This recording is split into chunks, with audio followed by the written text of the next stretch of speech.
Thousands of years ago, the human species began to be conscious of itself and its surroundings.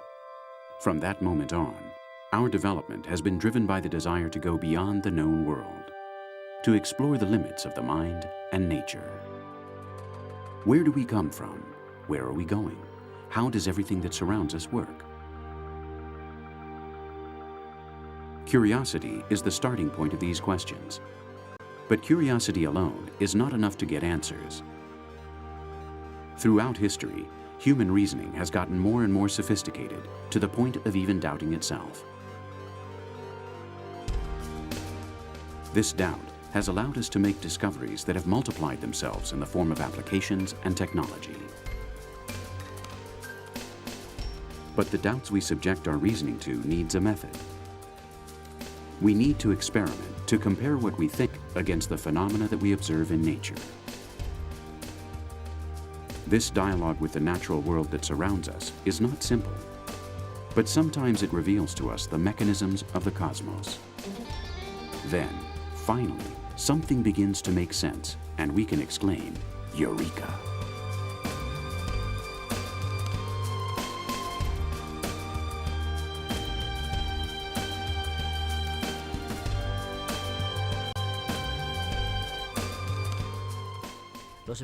Experiments are an essential part of the scientific description of reality.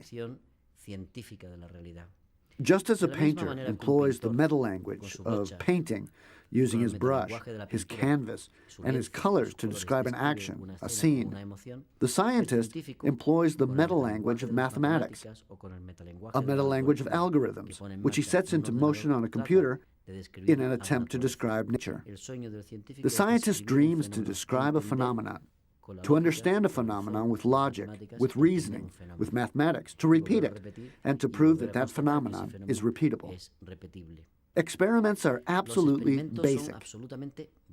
A theory is useless if it has no relation with experimental or observational reality. A theory is useless if it gives rise to false predictions. Another thing that we can do, and which is accepted, is to assume that there are certain extraordinarily improbable facts in the history of the universe, and the theories accept these facts as long as they are limited by probabilities that never contradict what is observed.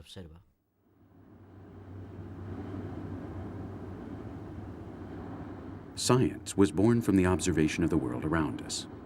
But looking at the sky soon ceased to be a contemplative pastime and became a source of knowledge. Thanks to their observations, the ancients managed to create models that guaranteed their ability to predict what would happen over our heads. And they used that knowledge to transform the world.